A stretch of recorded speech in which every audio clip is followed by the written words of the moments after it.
You can win more friends in 2 months by becoming genuinely interested in other people than you can in 2 years by trying to get other people interested in you. Here's the philosophy I've built my life on, my career on. You can have everything in life you want if you'll just help enough other people get what they want. That's true in your personal life, it's true in your family life, it's true in your corporate life. The tendency in almost all people initially is to want to be understood, or if they do seek to understand, they seek with the intent to reply, with the intent to in some way influence, to some way bring the person about, to accomplish their own end, not with the intent to understand. Isn't it interesting? From the 20th century until today, successful interactions are about understanding or helping others before making any moves. It is about understanding before judging. If I ask, what is selling? How would you say it? How do you define selling in one simple sentence? Now, please recall one recent purchase you made. Something expensive. Pause the video, take a piece of paper and write down the step-by-step process. How did you arrive at that buying decision? Selling and buying is a two-way process, not a one-way ticket. Let me give you an analogy. Think of bicycle gears. For bicycle gears to work effectively, synchronization is essential. This principle applies to any revenue generation effort. Whether you are new to sales or seasoned professional, very likely you are familiar with the sales process. The crucial question is, how do people buy? What is a professional buying process? Surprisingly, many companies have a well-defined sales process, yet very few have mapped out the buying process. If you do not know how people buy, how could you sell effectively? Don't worry, I understand. When I first started my sales career, I made the same mistake. My focus initially was I, me, myself. Everything is about myself. Until everything changed when I realized the importance of helping people buy. Today, we are exploring a powerful concept. Don't sell, help people buy. If you are struggling with sales or want to build a better relationship with the customer, this video is for you. Stay tuned as we reveal more insights about helping people buy is a game changer for your business. Let's start by understanding the difference between selling and helping people buy.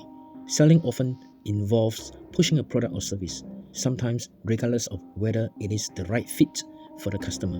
In contrast, helping people buy means guiding them to make the best decision for their needs. So, when selling and buying processes are not properly aligned, several issues can arise. This is like when we first learn how to drive. What is the very first thing we need to learn? Exactly, the rules on the road. Same thing in selling. If we do know the rules, it will make the buyers so much happy. First, people don't care unless they share. The more people share about their values, beliefs, and assumptions, the better we understand their perspectives. Staying superficial, as described by the Iceberg model, only reveals the surface level. Second, nobody likes to be sold. Jeffrey Gitomo said, people don't like to be sold, but they love to buy. Gitomo suggests that customers resist feeling pressured into a purchase, but appreciate a buying experience where they feel in control and their needs are met. Third, faster is slower. Jumping too quickly into the sales process can lead to awkward situations. For example, presenting a solution too soon can be off-putting if buyers haven't fully recognized their needs. Let's shift our mindset from selling to helping people buy. I've done extensive research and the data is much revealing. Years ago, I had the privilege of working with SAP teams in Asia Pacific on advanced negotiation skills training. SAP is a global leader in enterprise applications and business AI. 85 of the 100 largest companies in the world are SAP HANA customers. Richard Chatterton, Principal Enterprise Solutions Consultant at SAP Concur, noted in his article, The Evolution of B2B Buying. Today's buyer has access to huge amounts of information, including peer reviews.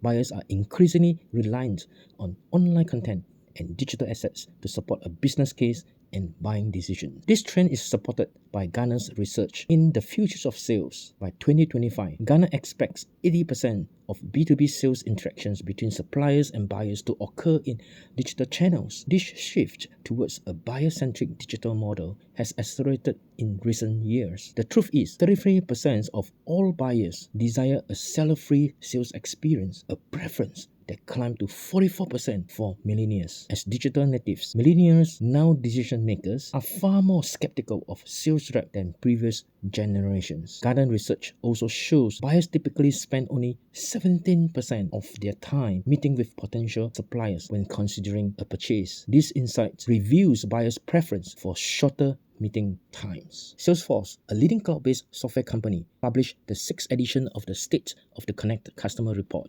Salesforce surveyed 11,000 consumers and 3,300 business buyers worldwide. The survey covered respondents from 25 countries across 6 continents. One key finding was that as the number of business stakeholders grows and budgets come under scrutiny, 86% of business buyers are more likely to buy if companies understand their goals. However, 59% say most sales reps don't take the time to understand them. Additionally, 84% of business buyers expect sales reps to act as trusted advisors, but 73% say most sales interactions feel transactional. In summary, here are a few red flags to note for new B2B engagement challenges and implications. Less meeting time, longer decision-making time, more careful evaluation of options, expectation of more data-driven insights, transactional relationships, lacking desired depth and personalization, more stakeholders involved, especially younger decision makers, eroding trust. Understanding these insights is crucial for adapting to modern B2B sales dynamic and focusing on helping customer buy rather than just selling to them. Do you know what is the most important part of a camera? Generally, the lens is the most crucial component. Why?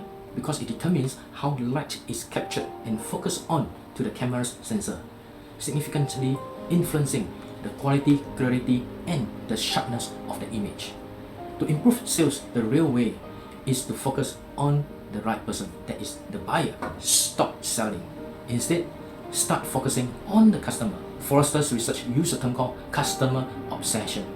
Customer obsession means putting the customer's needs, desires, and satisfaction at the forefront of all business actions and decisions. If selling is helping people to solve their problem, helping people buy is to help the buyer make sense of their purchase.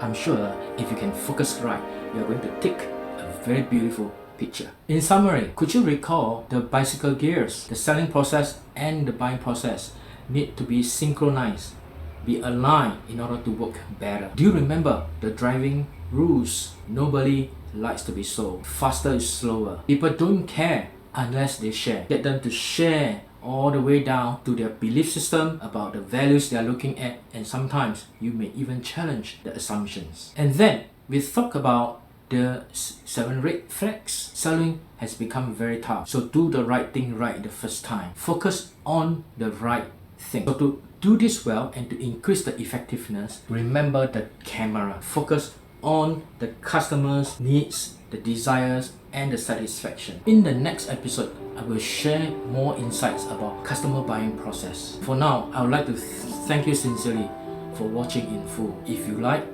do follow my channel, and there will be more insights coming along the way. So with that, I wish you all the best and a very good journey with your customer. Thank you.